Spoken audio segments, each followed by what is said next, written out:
साथ बातचीत करने के लिए उपस्थित हैं लघु उद्योग निगम उत्तर प्रदेश लघु उद्योग निगम के उपाध्यक्ष श्री राकेश गर्ग जी। देश के जाने माने उद्यमी हैं और बहुत सारे काम उन्होंने किए हैं अपने कार्यकाल में। तो जानेंगे क्या क्या काम। स्वागत, आपको स्वागत है राकेश जी। जी नमस्कार। बताइए आपने क्या क्या काम लघु उद्योग निगम क्या करता है, ये बताइए पहले तो। देखिए, लघु उद्योग निगम की स्थापना लघु उद्योगों के सहयोग के लिए, उनके विपणन के लिए, उनके कच्चा माल उन्हें मिले उसके लिए हुई थी जी।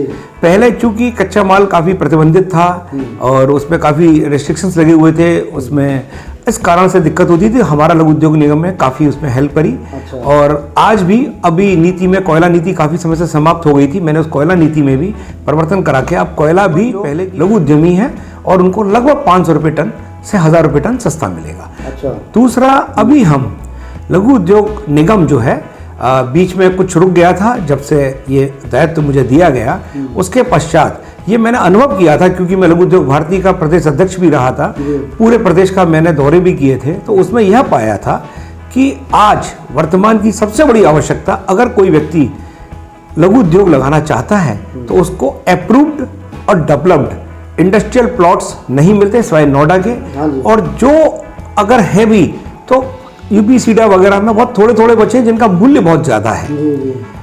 इस कारण से लोग नहीं लगा पा रहे। तो अभी हमने लघु उद्योग निगम ने हमारे पूरे प्रदेश के अंदर पीपीपी मॉडल में 5 एकड़ से 50 एकड़ तक इंडस्ट्रियल एरिया डेवलप करने की नीति बनाई है। अच्छा। जिसमें कई प्रस्ताव हमारे पास आने लगे। शीघ्र ही पूरे प्रदेश के हर जिले में अब आपको डेवलप्ड और अप्रूव्ड इंडस्ट्रियल प्लॉट मिलेंगे, जो कि हमने 500 गज से लेकर के वहां के अकॉर्डिंग 2000-2500 गज तक के मीटर तक के बनाए हैं।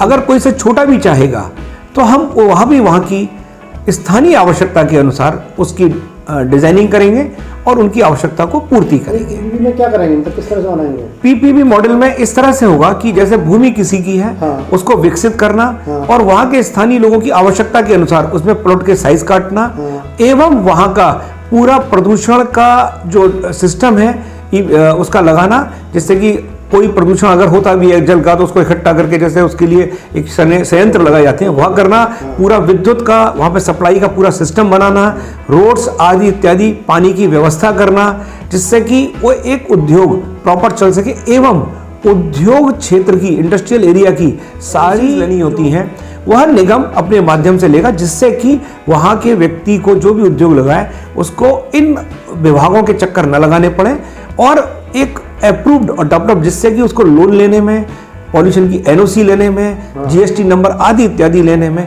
कभी भी भविष्य में कोई दिक्कत ना है, ना ही उनका कोई शोषण हो। जिसकी भूमि को क्या लाभ होगा इसमें? भूमि का ये लाभ होगा, जो विकसित दी जाएगी भूमि उसका एक प्रतिशत तय कर दिया जाता है कि आपको इतना प्रतिशत मिलेगा। उसमें हम इस बात का भी ध्यान रखेंगे कि उसको भी नुकसान नहीं हो, उद्यमी को भी एक बाजारू सही मूल्य पे मिले। हमारी प्राथमिकता पहले उद्यमी है, क्योंकि उद्यमी को अगर अधिक मूल्य में मिली तो उसका कोई लाभ नहीं है। मालिकाना हक उद्यमी को मिल जाएगा, उसका मालिकाना हक उद्यमी को ही मिलेगा अंत में। बिल्कुल।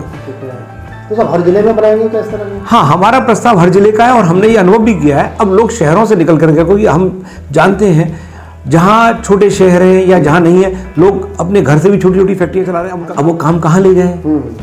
अब घर पे भी दिक्कतें कई आती हैं, या वो ऐसी जगह पर है जहाँ पर वो अनुमन्य नहीं है, बहुत सारी अप्रूव्ड नहीं है, वहाँ भी दिक्कतें आती हैं। तो अब आदमी बाहर निकल के आना चाहता है, उसको एक उचित मूल्य की और पूरी तरह से विकसित और अप्रूव्ड, जिसमें कि सरकारी मान्यता उन्हें उद्योग चलाने में दिक्कत नहीं है, वह उनको चाहिए। इसीलिए लघु उद्योग निगम ने ये नीति बनाई है और शीघ्र ही आपको ये पूरे प्रदेश में नजर आएगा। लघु उद्योग निगम के अधीन कितने उद्योग हैं, किस तरह के हैं?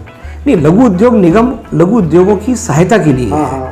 वह किसी भी प्रकार के उद्यमी को अगर कोई सहायता चाहिए वह उसे करेगा। अभी हम एक नई नीति और ला रहे हैं, वह ये नीति है कि कोई उद्योग के बारे में जानकारी हमसे करना चाहता है, टेक्निकल असिस्टेंस चाहता है, उसकी वायबिलिटी के बारे में हमसे रिपोर्ट बनवाना चाहता है, तो हम उसका भी एक नीति शीघ्र बनाने जा रहे हैं। हमें विश्वास है उस नीति से जो उद्यमियों के मन में बहुत से विचार आते हैं, किस चीज मिलेगी उसकी, या हम कैसे उसकी विपणन कर मार्केटिंग कर पाएंगे, उस संबंध में भी हम पूरी जानकारी निगम से शीघ्र ही एक अपना प्लेटफॉर्म तैयार करके करने जा रहे हैं। लघु उद्योग के विकास में सरकारी अधिकारी बड़े बाधक हैं, उन पर कंट्रोल नियंत्रण किस तरह से आप?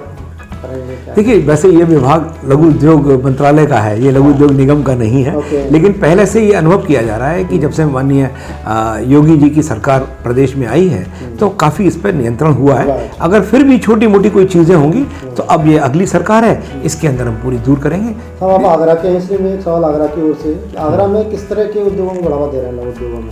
देखिए, हमारा यहाँ पर आगरा के अंदर हम लोगों ने नॉन पॉलिटिंग मगर आगरा की आवश्यकता के अनुसार उद्योगों में कई उद्योग चयन किए, जिसमें प्राथमिकता से हम गारमेंट, प्लास्टिक और हम इसमें फुटवियर में भी और आगे करने का, साथ साथ चेन, जो इस समय आप जानते हैं आगरा में चेन का बहुत बड़ा काम, अधिक प्रोफेशनल करने का, डिजाइनिंग करने का, इस तरह के कई उद्योगों को हम चयनित कर रहे हैं। और हमें विश्वास है, ये आपको जान के हर्ष होगा, जब से अभी TTZ के ऊपर दिसंबर 2021 में लघु उद्योग भारती के प्रयासों से और हमारी सरकार के सहयोग से जो निर्णय हुआ है, उससे अब आगरा के अंदर उद्योग लगना शीघ्र प्रारंभ होने जा रहे हैं। और नीरी से बस सेक्टोरियल गाइडलाइन आनी है, वो 10 से लेकर 20 एयर क्वालिटी इंडेक्स तक के, एयर पोल्यूशन का जो एयर क्वालिटी इंडेक्स होता है, उसके लिए कौन कौन से उद्योग अनुमन्य होंगे, लग सकेंगे, उस नीति के आने के पश्चात यहाँ आप देखेंगे पुनः उद्योगों की बाढ़ दिखेगी।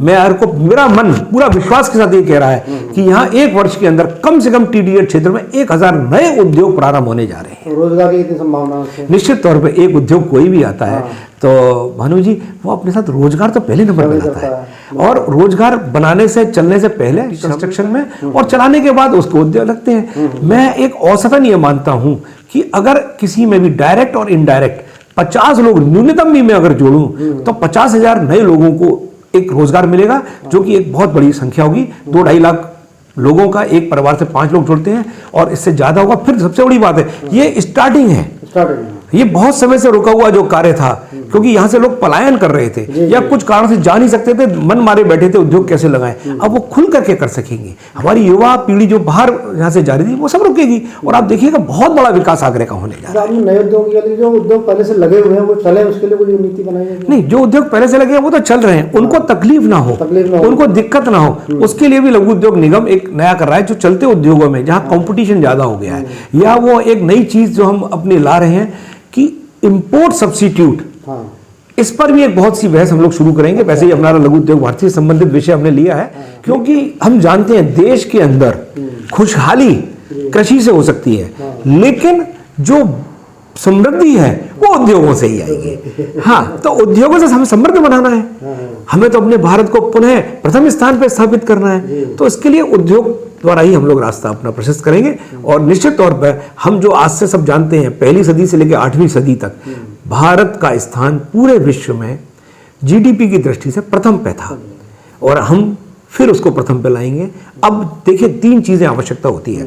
एक होता है नीति, नियत और नेता। इन 3 चीजें अच्छी होनी चाहिए। नेता हम जानते हैं, इस समय हमारे को सौभाग्य से माननीय उधर मोदी जी और इधर माननीय योगी जी मिले हैं। नियत इनकी सबकी स्पष्ट है, बहुत अच्छी है, और नीति उद्योग को चलाने के लिए सकारात्मक बन रही है और उद्योग परक बन रही है। पहली बार उद्योगों की चिंता इस तरह से की जा रही है, तो निश्चित तौर पर मेरे को पूरा विश्वास पल्लवित होंगे। और एक वातावरण और होता है, एटमॉस्फेयर, जब नेता की नियत अच्छी हो और नेता अच्छी हो तो वातावरण भी धीरे धीरे अच्छा होगा, और सब बहुत बढ़िया मुझे नजर आ रहा है। बहुत धन्यवाद।